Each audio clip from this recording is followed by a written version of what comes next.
Welcome to Nortified Spews. I'm Aylin, and this over there is Brandrew. Have you read Runny Babbitt recently? I think you're a little bit confused. Me? Confused? Never. Anyways, let's get into our first segment.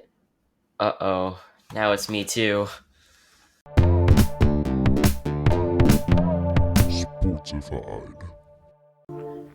We are now introducing a brand new segment. It is called... Andrew, do you want to do the honors? Yes. Now, pizza rolled up and put into a hot dog bun is weird. Do you know what else is weird? That is our best segment name I know. ever. Such a great segment name. Alright, now Ever. to start... Easily top one. What do we call it Easily. for short? Just pizza hot dog bun? Pizza bun? Pizza bun weird. That's a short Pizza hot dog bun weird. Yeah, pizza bun weird. So for the first thing in Pizza Bun Weird, the Miami Dolphins announced on Thursday that they're signing North Carolina Central basketball player Jabri Blount as a free agent tight end. So, yeah, this college basketball player, he actually won MEAC Player of the Year after averaging 19.1 points and 9.3 rebounds. And they won the regular season title. Like, those are really good stats. And they won the championship too. Like, you think he tried to go to the NBA to do his basketball career, but instead, he has signed with the Dolphins. I mean, it kind of makes sense, right? Like, he's 6'7", he's pretty big. I mean, yeah. He gets a lot, like 9.3 rebounds a game. He has to be athletic and able to go up and grab. So like that's what you do as a tight end. I mean, it's just really weird. I just love his Instagram post. He posted a photo of himself in Dolphin stuff saying, "Plot twist, I'm in the NFL." So yeah, that is a big plot twist. I find that great. He looks like Andrew Wiggins, doesn't he? Look at that. He does. I can see it. Anyways, that was weird. Just like hot dog or pizza in a hot dog bun. Yeah. Alright, our next thing now, is that... Yeah.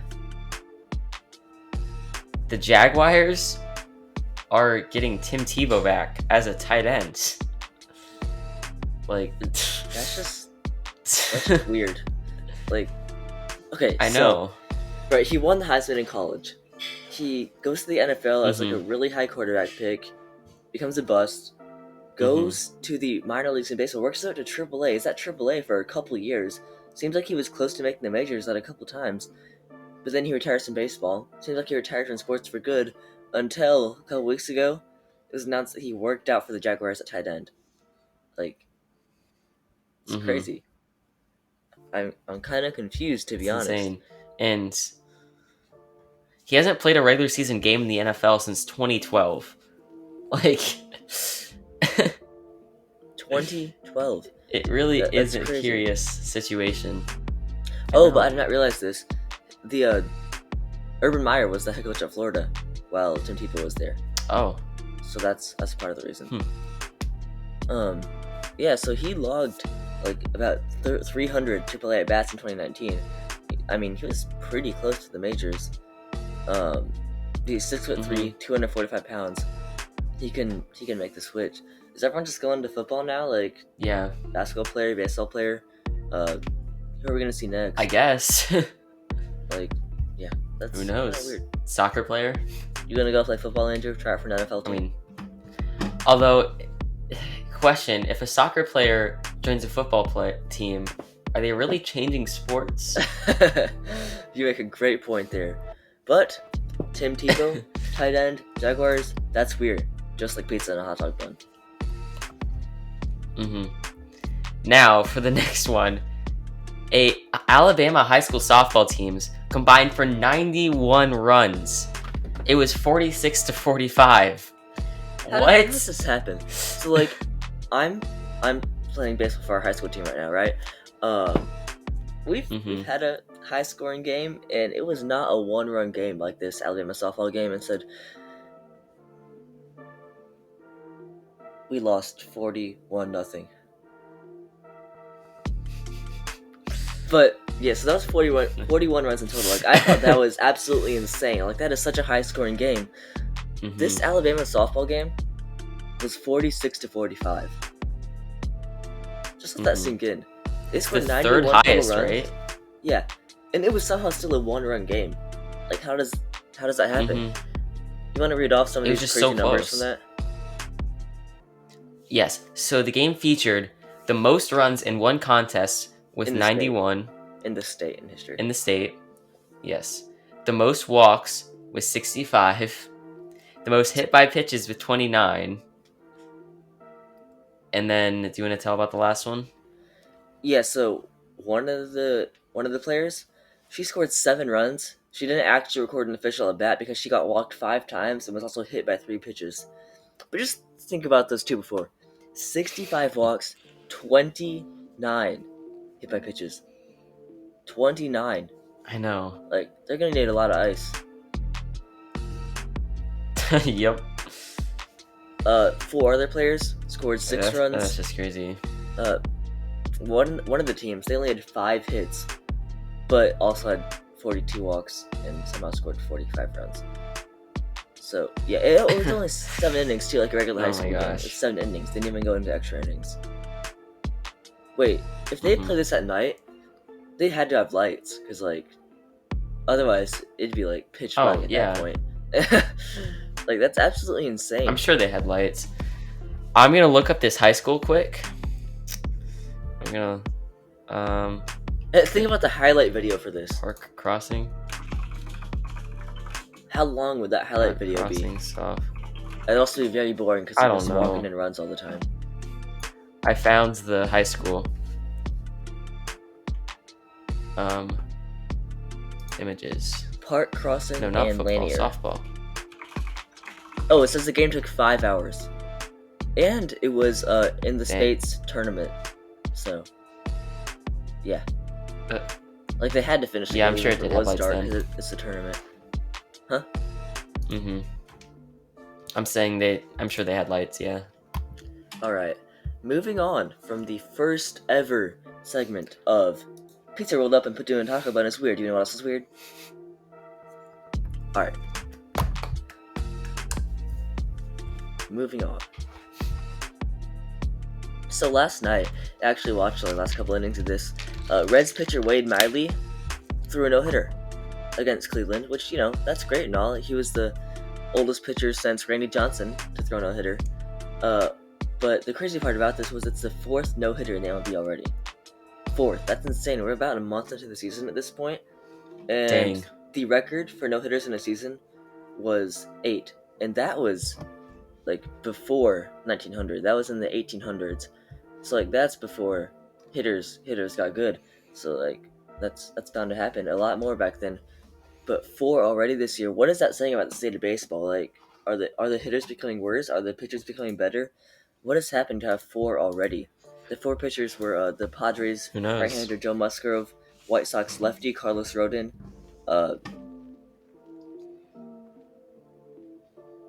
Orioles lefty John Means, and the Reds lefty Wade Miley. So what's interesting is that, like, there's, 10% of the world is lefty, right?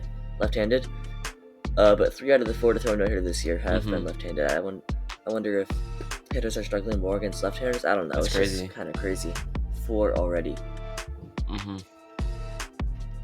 Oh, well, and also, it could be included as the 5th this season, because the MLB's new rule of when it's a doubleheader, they're only 7 inning games each.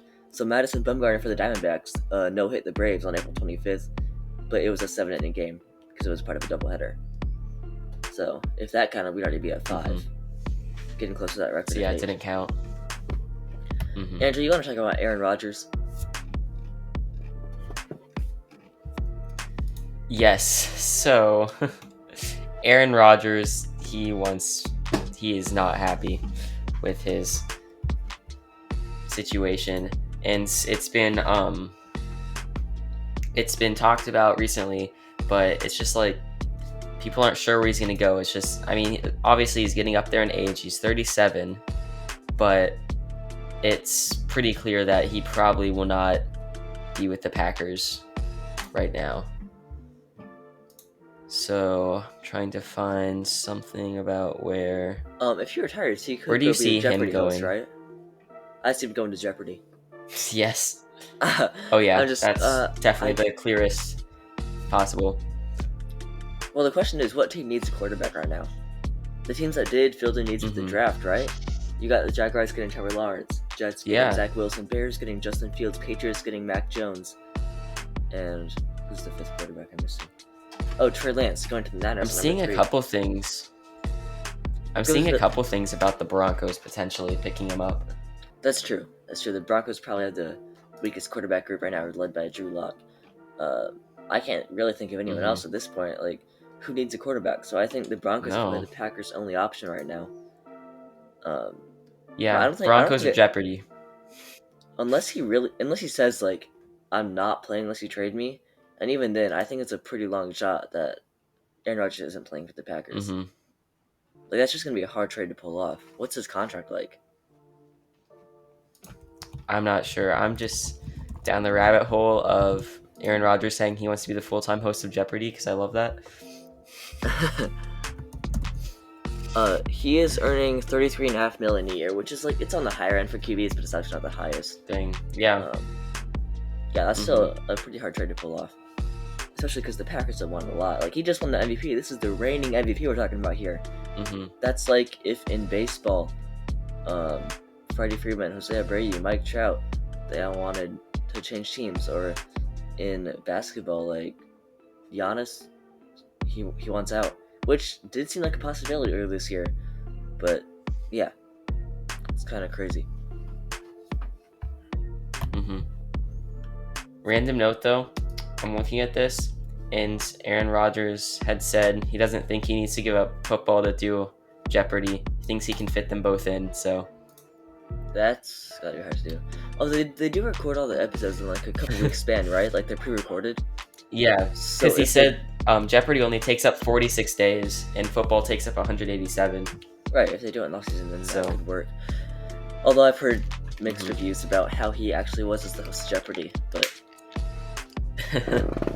I didn't watch any. I wanted to. Hey, I'm riding that train. Aaron Rodgers, Jeopardy host. That'd be kind of crazy. Occasionally, you could have a guest host of, like, I don't know, Steph Curry. Get in, Yep. I'm not sure where I was going there. Anyways, on to our main segment. Yeah, okay. After this ad from our sponsor, Anchor. Hey there, Andrew and Braylon here to tell you about our sponsor, Anchor. If you've never heard of Anchor before, it is by far the easiest way to make a podcast. Let me explain. No, I'll explain. I'm better at explaining anyways. So, Anchor is not only free, yes, it's entirely free, but there are also creation tools that allow me to record and edit from anywhere. So you're telling me I can make an entire episode from either my phone or laptop? Yup. And Anchor will distribute the podcast for you, so your audience can listen to it from Spotify, Apple Podcasts, and many other more podcast places. Oh yeah, and you get that sweet, sweet moolah too. You can get paid with no minimum listenership. That's awesome. I mean, sounds to me like it's everything you need to make a podcast all in one place. Everything with a capital E. So why are you guys still sitting here? Download the free Anchor app or go to anchor.fm to get started. That's it. ANCHOR.FM.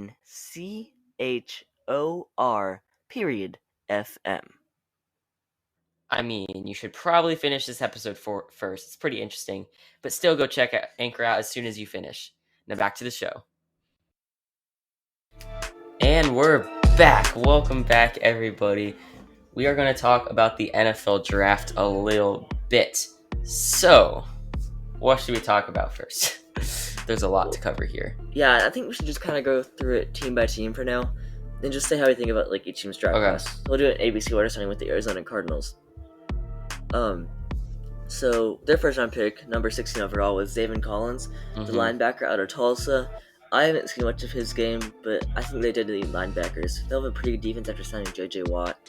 But the best part of this, I think, was their second round pick. You want to talk about that, Andrew? Rondelle Moore. Yeah, so Rondelle Moore, he's a wide receiver out of Purdue. So he went 49th overall.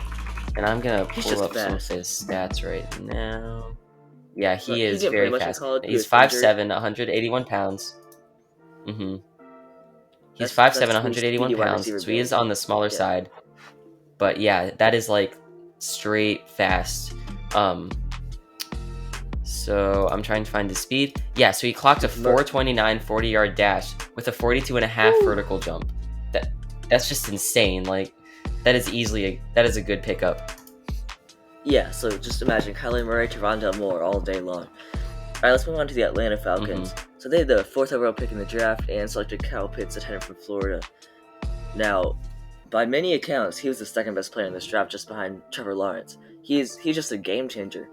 Like his build, he can play wide receiver if the Falcons let him to.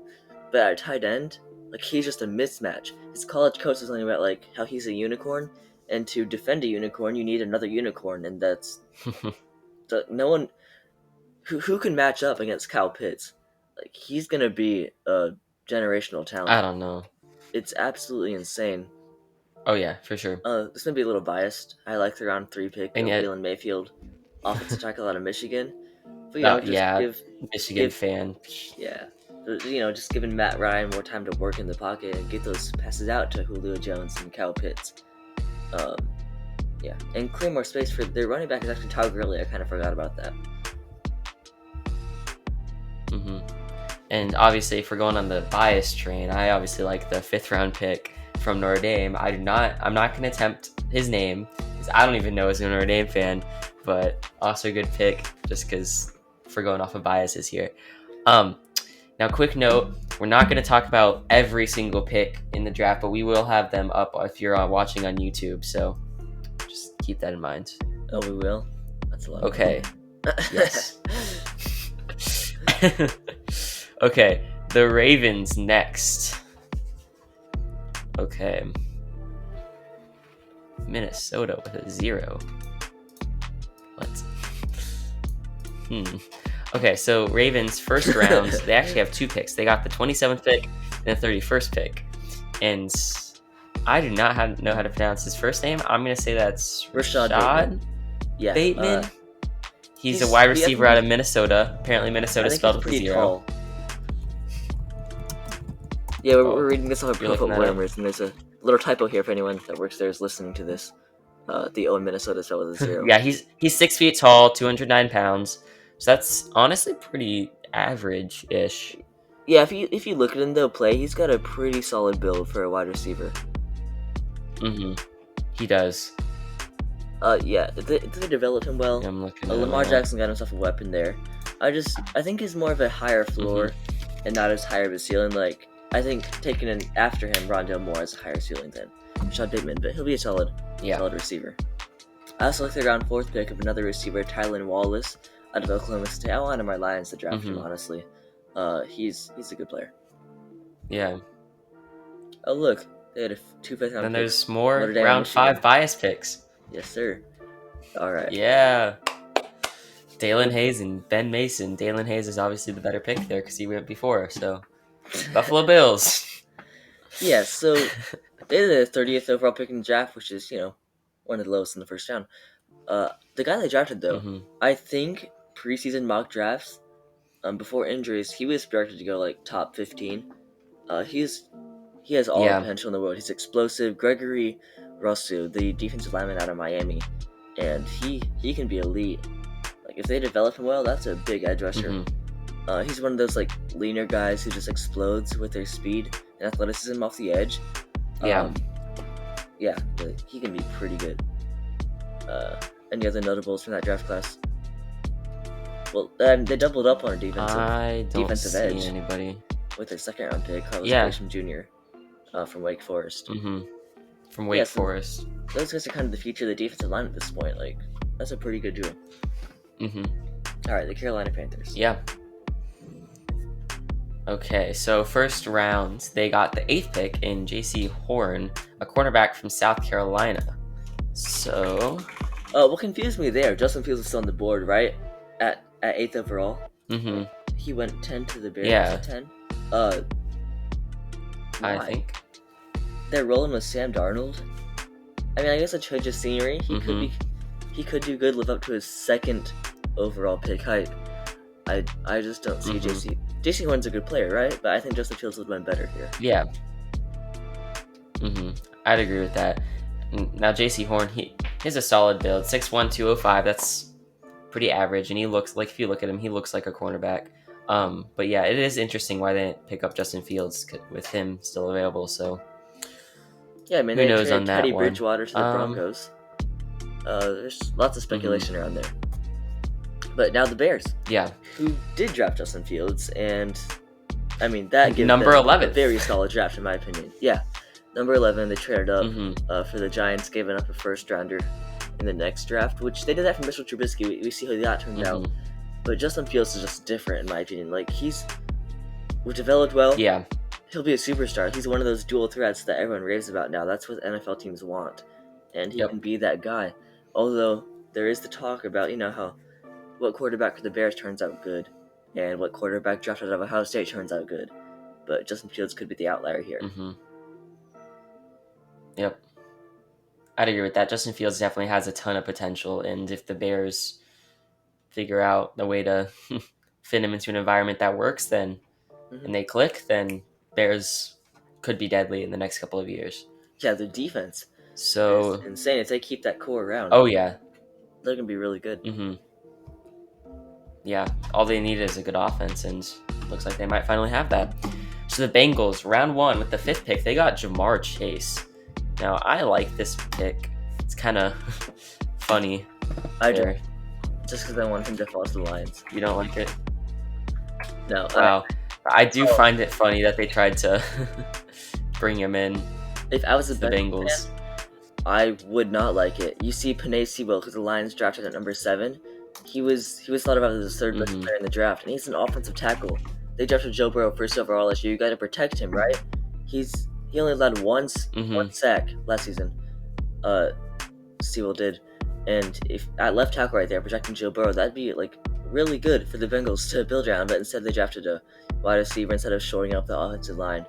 Yeah, Jamar Chase isn't bad, right? He played with Joe Burrow. It's funny though that it's a. Yeah, they're kind of reuniting teammates there. But yeah, Joe Burrow reunited with Jamar Chase. Tua Tagovailoa reunited with Jalen Waddle and Jalen Hurts. Philadelphia reunited with Devontae Smith. That was kind of a theme in the first 10, 15 picks. But yeah, I mean, the pick isn't bad. I just think Sewell would have been a better pick here. Now the Cleveland Browns at number 26. I love how complicated the draft gets sometimes though. I love how complicated the draft gets sometimes though, because you look at the Bengals round 7 picks, from Dolphins through Texans, from Lions through Seahawks. Like, stuff is constantly changing and being traded and stuff. So especially in later rounds, it gets confusing. So, yeah.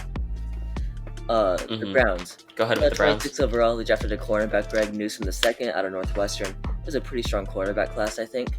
But what I really like is their second round pick, 52 overall. With linebacker Notre Dame, Jeremiah Owusu-Koramoah.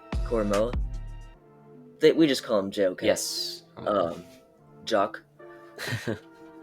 And yeah, he has a ton of potential. I thought he could go as high as like 15 overall.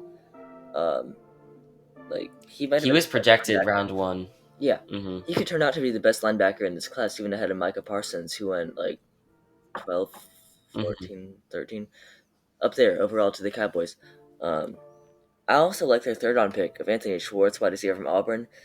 I think this draft was kind of loaded on cornerbacks and wide receivers. And Anthony Schwartz, 3rd round, that's a good pick for the Browns. So now the Cowboys, round 1, 12th pick, from the 49ers through the Dolphins through the Eagles. We have Micah Parsons, linebacker from Penn State. So I mean, either him or JOK, or even Zayvon Collins, or a couple others could turn out to be the best linebacker in this class. Micah Parsons was known to have some character issues, some issues at Penn State. So that could define his career if he works on that. Yeah, he's insanely athletic. He makes all the plays. But Cowboys had another linebacker in the 4th round, Jabril Cox, the linebacker from North Dakota State and LSU. Not sure how that works. apparently. He could be a steal there. He's probably a transfer. Yeah, well, but they just list the latest one Yeah. to play for. Interesting. You want knows? to take the Broncos? Most recently, LSU. Yeah, so the Broncos got Patrick Surtain the second. Sorry. They had a really good draft. Yes, they did. I did not. They had a realize that. spectacular draft. They got Patrick Surtain, So Javonte Williams, Quinn Meinerz, Mhm. Aaron Browning, Jamar Johnson, and Seth Williams. Oh, yeah, Patrick Surtain, he was a stud. Like, he did really, really well at Alabama. He's 5'11", 195 pounds. Like, that's peak cornerback size. I think he'll really thrive here and has the potential to be really strong for the Broncos. yeah. With their draft, they went all over the field and got great players. Running back from North Carolina, Javonte Mhm. Williams, the guard from Wisconsin, Quinn Meinerz, linebacker from Ohio State, Something like linebacker that. Aaron Browning, and in the 5th round, Jamar Johnson, safety from Indiana, could be a big steal. So could Seth Williams, wide receiver from Auburn, in the 6th round. That's just an all-around solid draft for the Broncos. Yeah. You gonna let me take this one, Andrew? What? You gonna let me take this one? Yeah, this is your team. You can have it. All right. So the Detroit Lions, 7th overall pick. I wanted them either to probably trade down if Jamar Chase wasn't on the board. But I do understand that they stayed at number 7 to draft some executive in the NFL said that he is I can't talk. I'm excited about the Lions.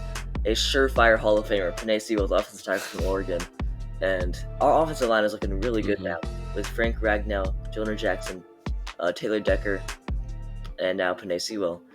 I didn't like how with our next 2 picks in the 2nd and 3rd round, we drafted 2 defensive tackles.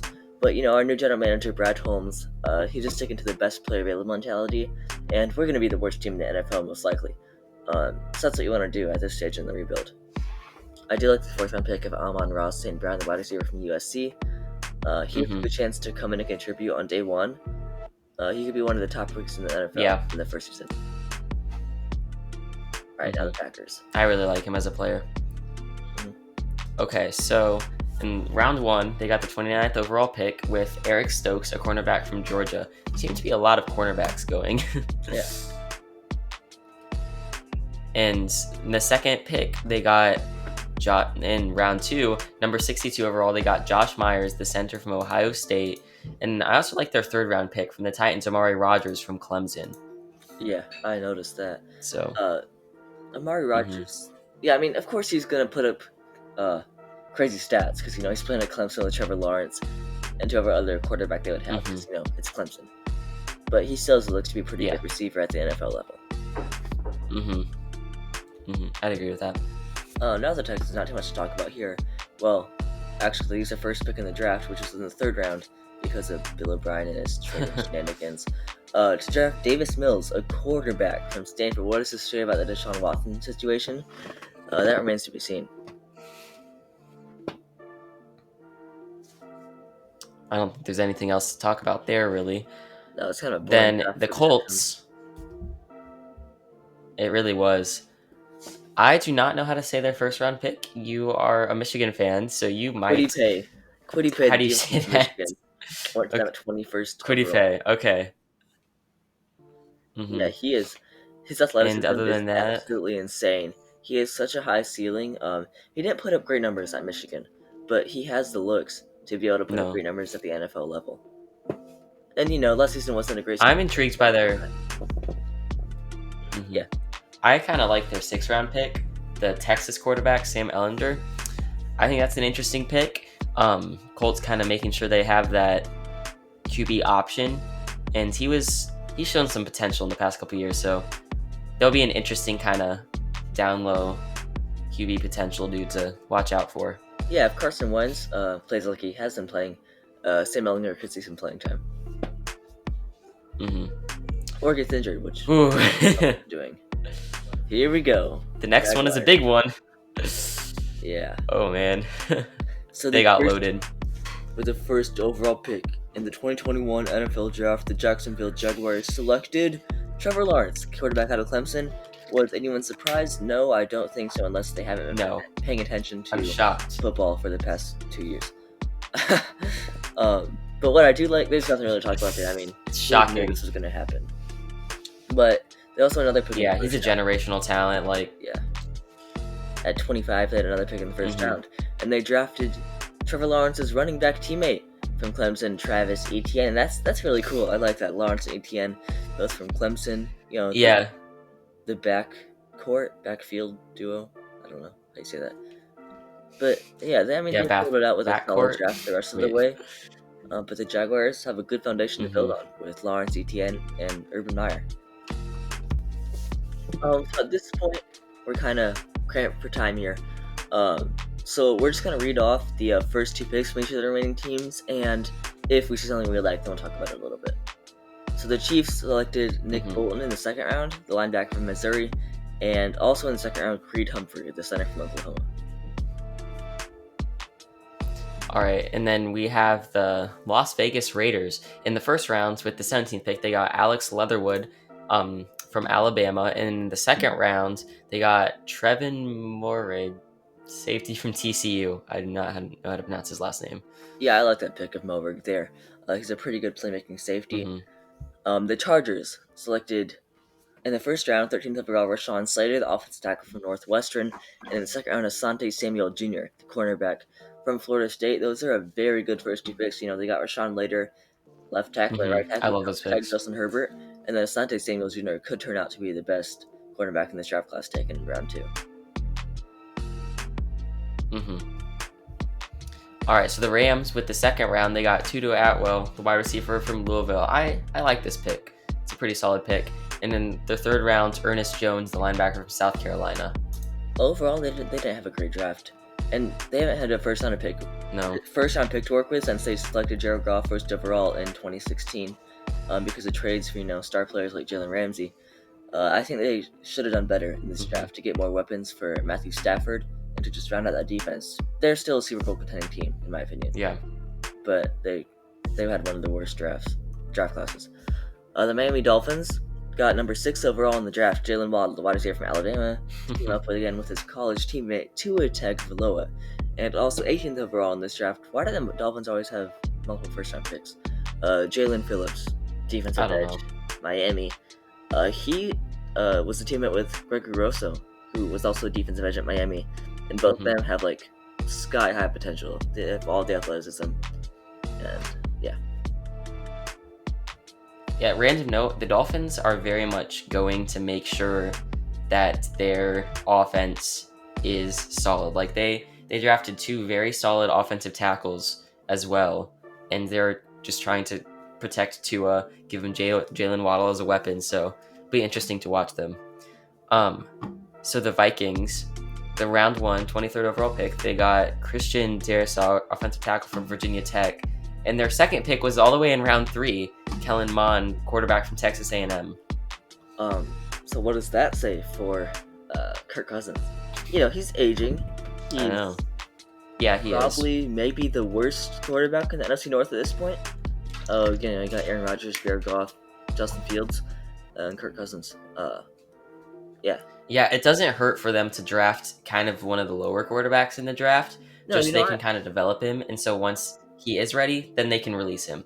I think third round is a great place to take a quarterback if you have a starting quarterback already on your roster, because they got potential.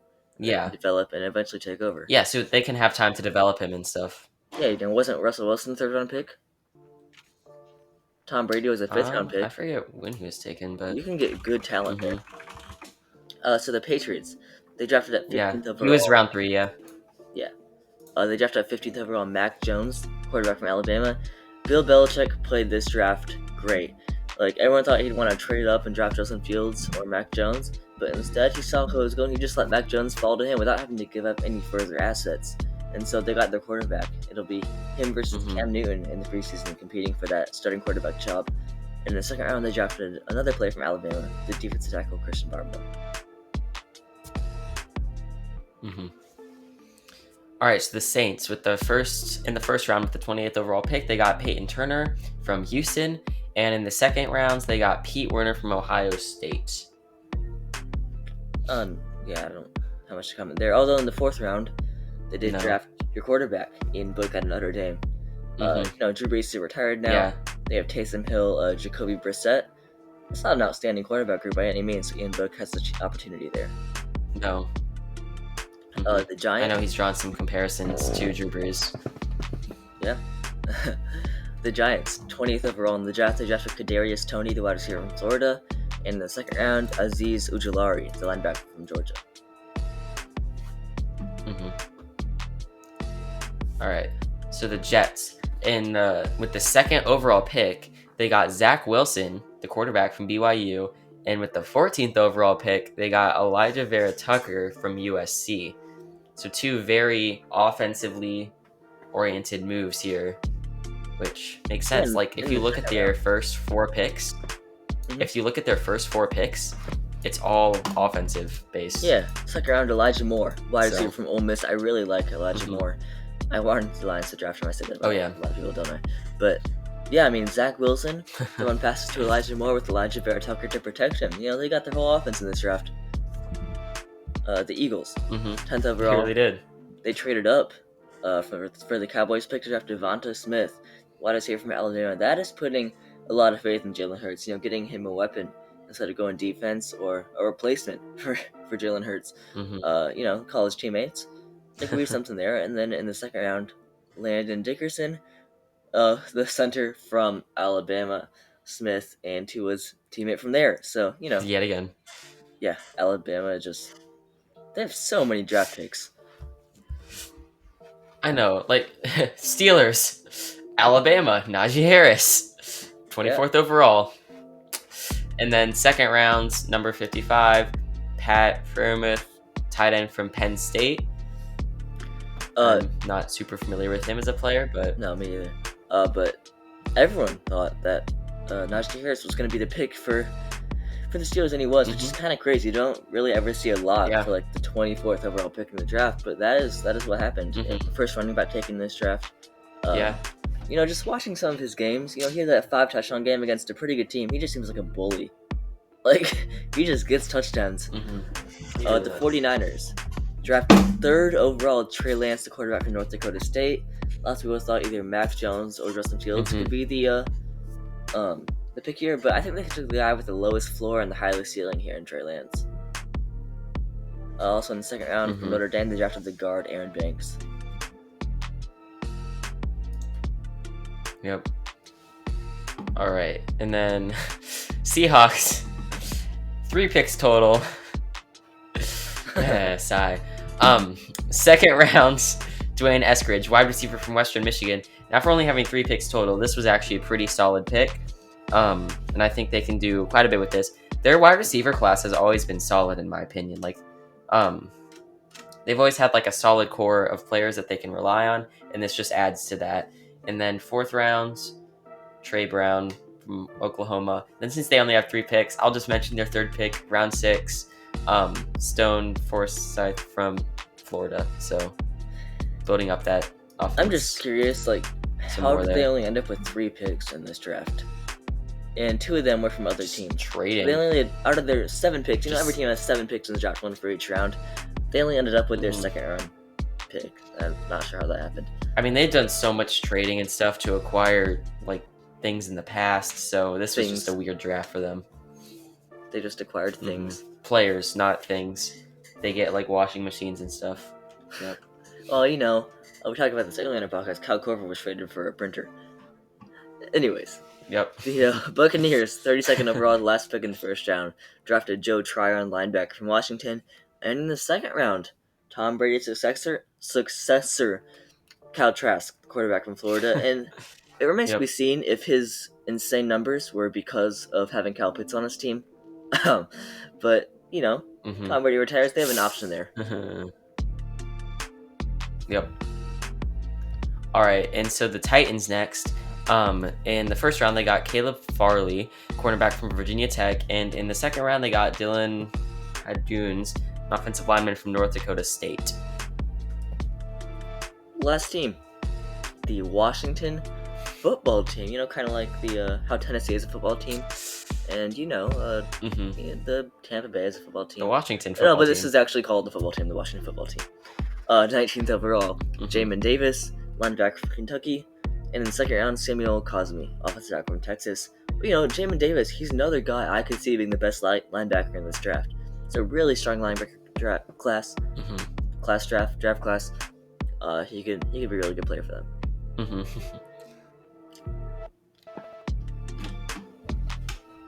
Wow, without editing it, it's been 41 minutes of this.